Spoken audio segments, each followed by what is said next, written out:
issue number 50, and after that, I picked up the Fantastic Four Life Story by Mark Russell, issues 1 through 6. So, with that being said, what did I think about the movie?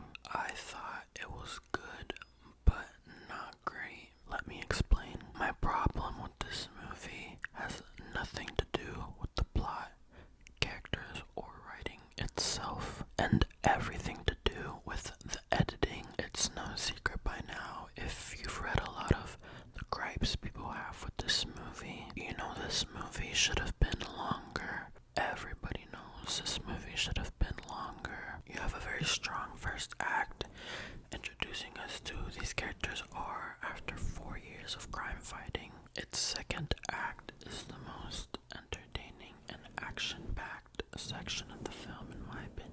But it's the third act that leaves a lot to be desired. You know what my issue is? What it feels like to me. It feels like this movie didn't know what to do after introducing Galactus. Galactus is actually one of my favorite parts of the film, but the problem with Galactus is that he's sort of this looming threat that hovers over the characters, but doesn't actually do a whole lot. I'd say Silver Surfer is more of a menace in this film, which I think for Galactus doesn't quite make an entertaining villain. But while I think this is a great opportunity to create tension and the sort of anxiety in the back of your head, I don't believe the movie took advantage of that. In Fantastic Four Life Story, I think Galactus worked really well, because the only one who really believed Galactus was real was Reed. Reed had a vision of him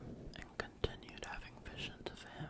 Reed and Galactus sort of had this psychic link that bonded them together, and this was what lured Galactus over to Earth. For a while, Reed tries to convince everyone that Galactus is real and that he's coming, but when nobody believes him, Reed becomes obsessed with finding a way to stop him before he reaches Earth. This isn't a few weeks or months, by the way. Galactus takes years to reach Earth. We get to watch Franklin grow up. We see Reed become so invested in his work that he neglects his family, his son, his best friend, Sue, who literally leaves him for Namor. He becomes so consumed by his work that in the end, after he realizes he's pushed everybody away, decides he wants to spend the rest of his days around the people who love him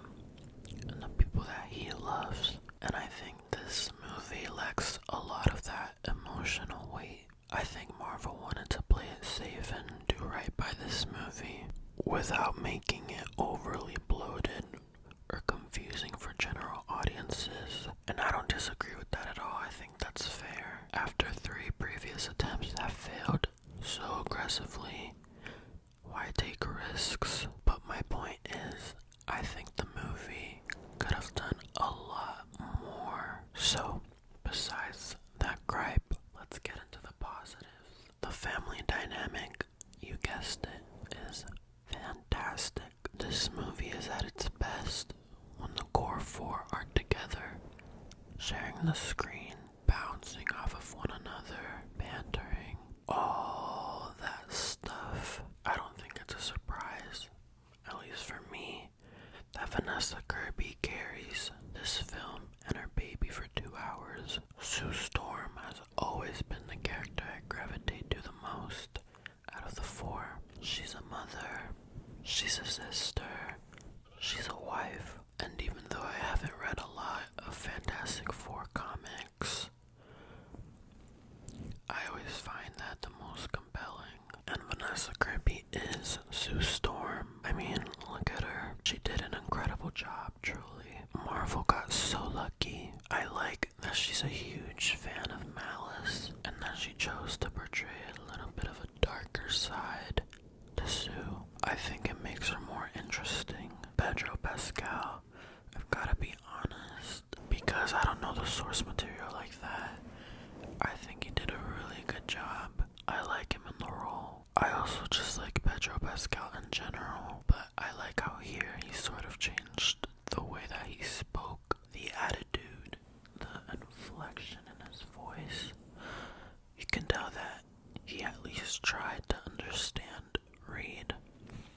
I think he did his homework. As for Ben Grimm, I loved him here, even though he's literally a rock. He's like a teddy bear to me. I just want to squish him. I have to give props to Eben Moss. I think he was able to show a side of Ben Grimm that we haven't seen yet. A version who has accepted himself and embraces himself. I do think he got the short end of the stick, however. When it comes to the cuts made to this movie, there was a scene in the trailers where Sue and him are sitting down. I'm pretty sure it's late at night, and I got the impression that they were having a heart-to-heart. I was very much looking forward to that. I'm sad it was cut. I think he could have been afforded a little more focus, a little more screen time. Johnny Storm, Joseph Quinn.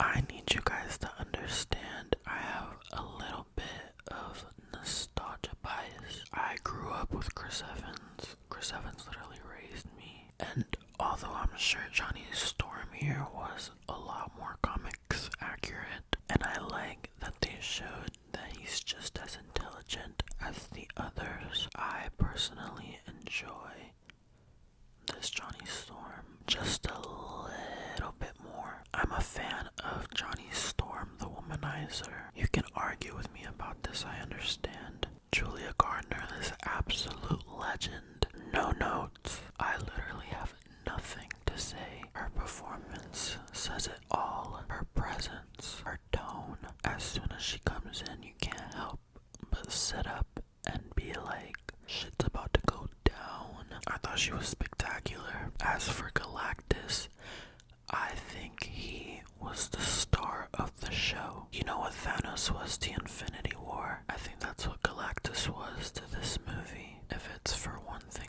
only, I think you should watch this movie for Galactus's introduction alone in IMAX. When he speaks, the seats tremble. I'm not sure if anybody else's voice has ever made that happen before. When they cast Ralph Ineson, I knew. I literally tweeted about it.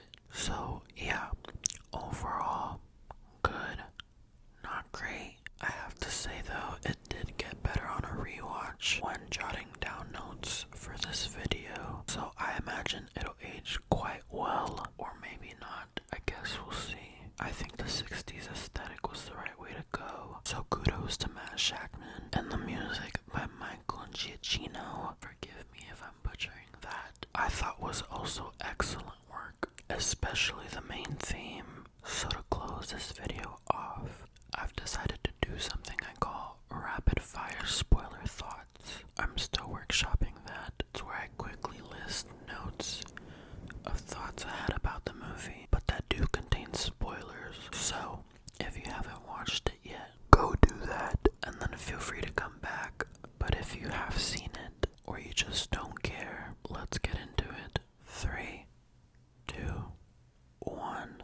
So, using a talk show to recap the Fantastic Four's origins in a way that feels welcoming for new fans and fresh for older fans was genius. As soon as Mole Man was introduced, I had a feeling they would use him to evacuate the city. I had no idea Herbie existed until this movie, and now I can't imagine the group without them. The Thing's design in this movie is absolute peak. I love that you can hear his rocks shifting as he moves. Galactus, I believe, is one of the best villains the MCU has ever introduced. He has done so much justice, not in the sense that he's a compelling villain with a real backstory and justifiable motivations, but as a true force that feels unstoppable and inevitable. There is no reasoning with him. He's imposing, and it's shown through the sheer size and scale of him. Our heroes, who are portrayed as otherworldly and grand on Earth, are entirely insignificant at the foot of Galactus. Ants in an anthill. That shot alone where his eyes light up is so effective. It's a masterpiece.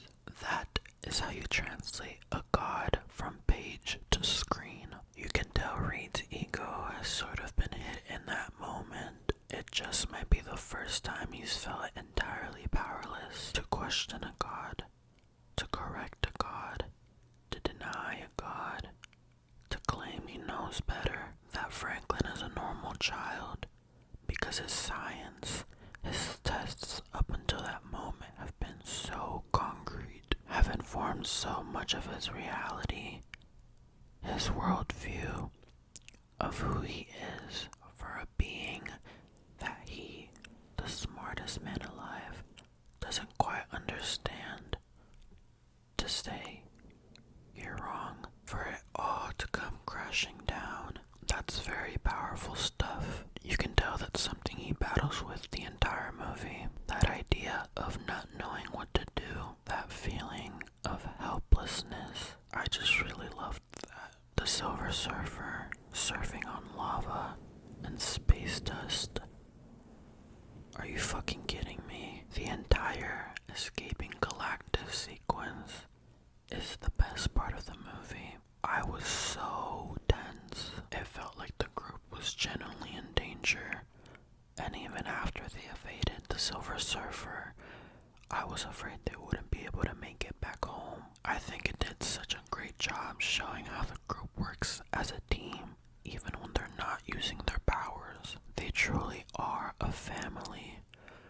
It's all their minds coming together, from Ben and Herbie piloting the ship, Johnny keeping the Silver Surfer off their trail, Sue cloaking the ship, Reed strategizing an escape plan, and using a black hole's gravitational pull so that Sue could deliver Franklin. That is fantastic stuff. If we're talking about really nailing it, that's one scene where I have to give it to them. I got emotional when Franklin was born. And lastly, I love the suits so bad. I think this is the first time that I've looked at a Marvel costume and I've thought to myself, I wish I had that in my closet. They just look so comfortable. I just love the direction